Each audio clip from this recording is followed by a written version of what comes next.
என் உறவுகள் அனைவருக்கும் வணக்கம். உறவுகள் அனைவரும் பார்த்து சிரித்த ஒரு செய்தியாகத்தான் இருக்கும்.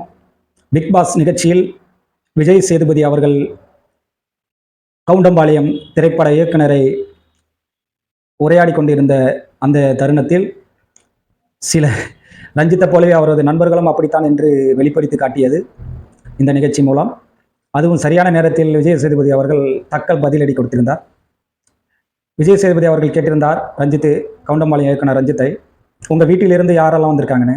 அவர் வீட்டில் விசாரிக்கிறார். அதற்கு அவருடைய நண்பர்கள் சொல்கிறார், எப்படி இருக்கீங்க, நல்லா இருக்கீங்களான்னு கேட்டவுடனே, சாப்பிட்டீங்களா அப்படின்னு கேட்டாங்க. அதுக்கு அவரும் நான் சாப்பிட்டேன் அப்படின்னு சொல்லிட்டாரு.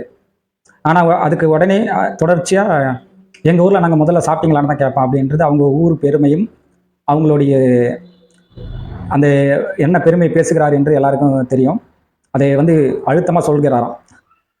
அது உடனே விஜய் சேதுபதி அவர்கள் தக்க பதிலடி கொடுத்தார்.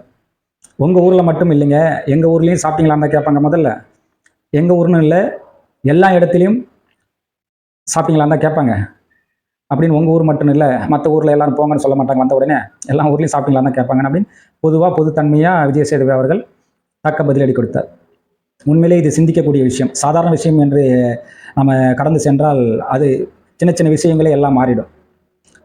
பாருங்க, நம்ம தமிழ்நாட்டின் மிக முக்கியமான முதன்மையான வார்த்தைகளே அன்பே. ஒருவர் உறவுகளாக இருந்து வந்தாலும் சரி, நண்பர்களாக இருந்தாலும் சரி, இல்லை தெரிஞ்சவர் தெரியாதவர் யாராக இருந்தாலும் நம்ம முன்னே போகும்போது நம்மோடு பேசிக்கொண்டாலே சாப்பிட்டீங்களான்னு கேட்கக்கூடிய ஒரு வார்த்தை தமிழர்களுக்கு மட்டும்தான், அது தமிழ்நாட்டில் மட்டும்தான் சாத்தியம். அதையே எங்கள் ஊர் உங்கள் ஊருன்னு பேசுகிற ஒரு மனப்பான்மை இருக்குது பார்த்தீங்களா, அதுவே பெரிய ஒரு நமக்கு இது. அது சரியான நேரத்தில் விஜய் சேதுபதி அவர்கள் தக்க பதிலடி கொடுத்தார். இது சொல்வதினால் பார்க்கிற சிறுவர்களுக்கும் பள்ளி மாணவர்களும் அதை புரிந்து கொள்வார்கள். இந்த நிகழ்ச்சியை நல்ல சமூகத்தை சார்ந்து நல்ல விஷயங்களாக இந்த நிகழ்ச்சியை கடத்தி செல்வார் என்று நினைக்கிறேன். நம்பிக்கையோடு பார்ப்போம். நன்றி.